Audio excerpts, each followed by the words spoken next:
clear that there are many conflicting and negative aspects in the phenomenon of globalization. What do you think are the positive aspects of this phenomenon? Well, I think globalization is literally transforming our world.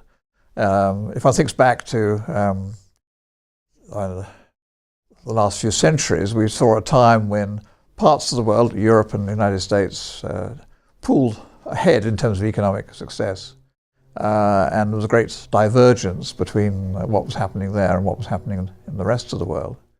And in the last 10, 20, 30 years, we've seen that divergence becoming convergence. And we now have, in many parts of the world, but not quite all, because some areas clearly are not enjoying the same economic benefits. But nonetheless, we have seen dramatic improvements, for example, reductions in the number of people living in absolute poverty in countries like China, India, and elsewhere, which is really, I think, is obviously very positive, dramatic change in the situation of the world.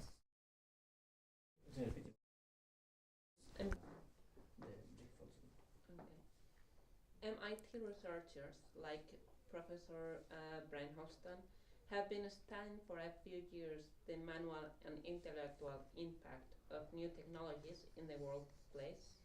What do you think about this topic?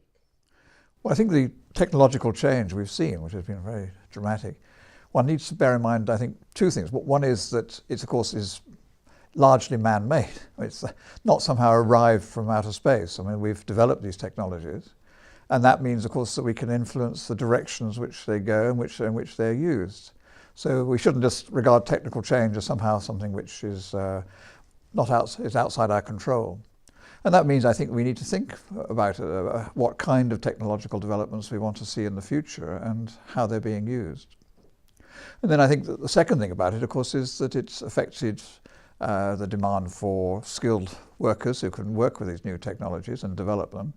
But it's also affected the balance between labour and capital, the classical question about what determines the distribution of income. And I think that's the aspect which hasn't received as much attention as it ought to have done. In your last book, What Can Be Done, you explain that the direction of technological change should be an explicit concern of policymakers, encouraging innovation in a form that increases the employability of workers, emphasizing that human dimension is of provision. Could you explain it again for us? Yes, I think there's a tendency to think that modern technology is basically machines or replacing people. Robotization is an example of that. But of course, that changes the nature of what is being provided. And just to give a simple example, we could distribute medicines simply by people going to a box and taking them out, which are placed by a robot.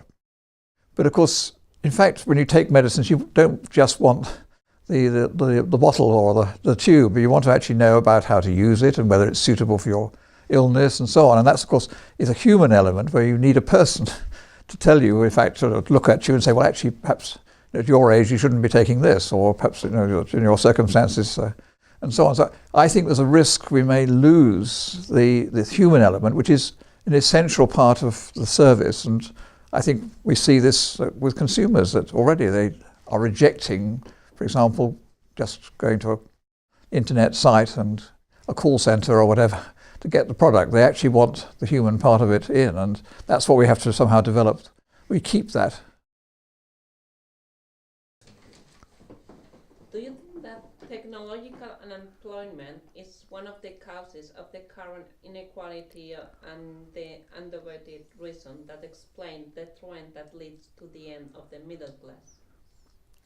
Well, I think certainly unemployment is, I think, one of the most serious problems we face, and it's very little really discussed. I mean, I think it's somehow people have come to accept really quite high levels of unemployment.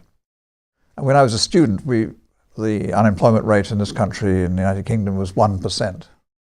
And we regarded with horror the idea it might rise to, say, 2 or 2.5%. And now, today, we're congratulating ourselves on getting it down to 5%. So I think this is one of the things which, particularly in Europe, we've somehow let this very important concern disappear. And we've, particularly in the case of young people, tolerated levels of unemployment, which I think are quite unacceptable and quite damaging for the future. So I would myself want to see unemployment placed now much more in the priority for governments and for the European Union, for example, in its policies. And do you think that technology is related with this grade of unemployment? I think technology plays a role in this, but I don't think we should say that it's all technology. I think that it's also the policies we've pursued of a macroeconomic kind and giving priority to reducing inflation, for example, over making sure everyone has a job. And I think it wasn't that long ago that the United States actually passed legislation saying that the president could create public jobs to deal with unemployment. That was in 1978. And I think in the same way, our governments should actually, just as they don't allow banks to fail, they shouldn't allow people to be unemployed. Bearing in mind that without a middle class, there is no feedback between consumers and producers. What do you think about the statement, today inequality is not only a moral issue, but also a practical one? Yes, I think inequality is not only, I think it's importantly a moral issue, but it's also, as you say, that the inequality has adverse consequences, which are, I would say, partly in terms of the macroeconomic economic consequences, like, for example, the sustainability of growth. As the head of the International Monetary Fund has said, she just doesn't think we can have sustained growth with these present levels of inequality.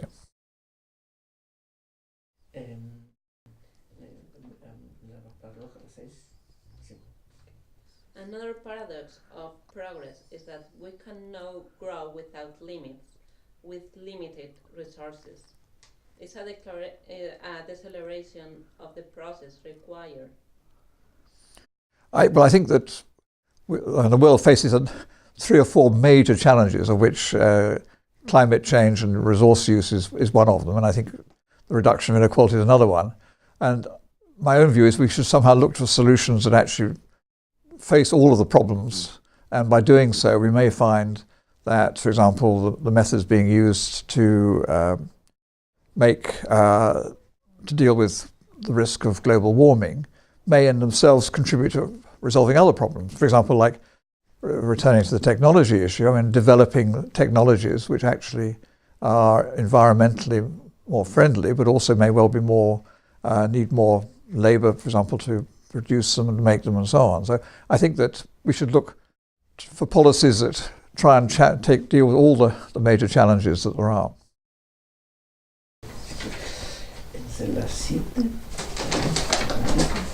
Vale, esto, bueno, eso nos pasa directamente la 8. Sí. Considering these 2 paradoxes, technological unemployment and the obligation to preserve our planet, can we consider obsolete the way in which wealth and resources are redistributed through work and consumption?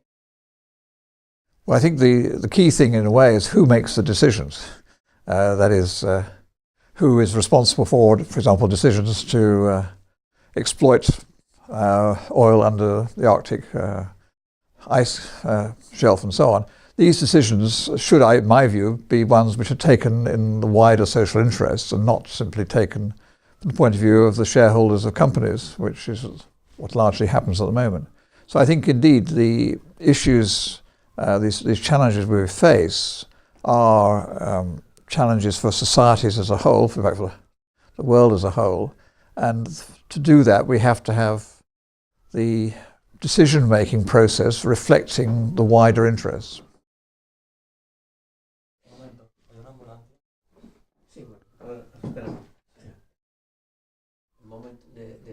Yeah. It's a fire engine, I think. Yeah, exactly. Yeah. Okay, the next question. Right. People have been looking for different ways to balance the extreme inequalities in the society. Nowadays, it's said that a universal basic income could allow a fair redistribution. You have been talking about participation income. Can you explain this? Yes, we're looking for a new form, essentially, of social security. Partly, I think, because the world has changed since we designed the system 100 years or so ago, and that we can't anymore rely simply on people having a job which guarantees enough income. So the idea of a universal basic income is one, I think, which is quite a wide appeal. But that then raises the question as to who is entitled to it. And people talk, for example, about a citizen's income. But certainly in the case of the United Kingdom, and it's probably true in Italy, there are many citizens who don't live in Italy or don't live in the United Kingdom. I mean, we have many citizens who live in the United States or wherever.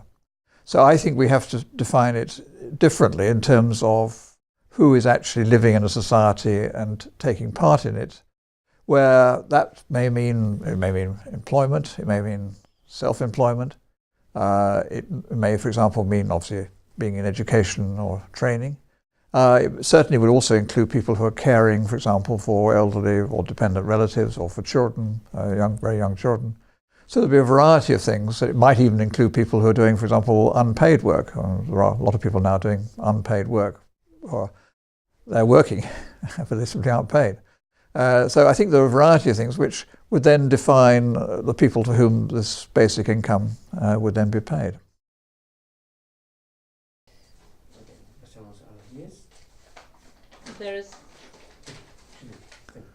There is some international organizations like the UNO, but not of them have enough power to deal with a global management. According to sociologist Bauman, we tweet what we have to do, but we don't know who can do it. What do you think about Bauman's statement? Well, I think one has to think about this in historical context, in the sense that the United Nations and other bodies are considerably more effective and influential than, say, the League of Nations was before, or the nothing there was before that. So we have moved quite a long way towards international cooperation. And I think it's actually, although the world may look a disordered place, there's been a lot of change in the last 20 years or so. There are many more organizations, for example, dealing with issues which are very difficult issues like migration. And we now have an international migration organization. And slowly, very slowly, the European Union and other groups are beginning to get to grips with these questions. So I think it'll be slow, but I think we see it in several. Another area would be issues about, for example, taxation and tax avoidance and taxation of companies, where again there's a tremendous amount of avoidance and evasion at the moment. But governments are beginning to get to try and tackle these problems. The ancient man in Greece reached one of the best periods of the history, as they were released of work by slaves. Yes. How do you imagine human being in the future released to the release of the burden of working thanks to the technology? Well, I think it's rather doubtful that we shall move to a stage where people have so much leisure. I think partly because, well, in a way, I suppose the notion of leisure and work may become less clear, so that, I do a job which I enjoy doing, and I think that may be one of the changes that happens. I mean, many people move to doing things that have been routine and hard physical work to doing jobs which are much more rewarding in many senses. So I think the simple distinction between leisure and work isn't such a clear one. But also I think that it's because of the need, for example, because of the aging of the population. I mean, I think we do need people providing services, and so we may have robots producing your car, but they're not going to replace providing your medical care or your education at the other end of the age span. I think so. There are many, many things for which we need people, and as a result of that, I think they won't spend all their time sitting on the beach. Okay,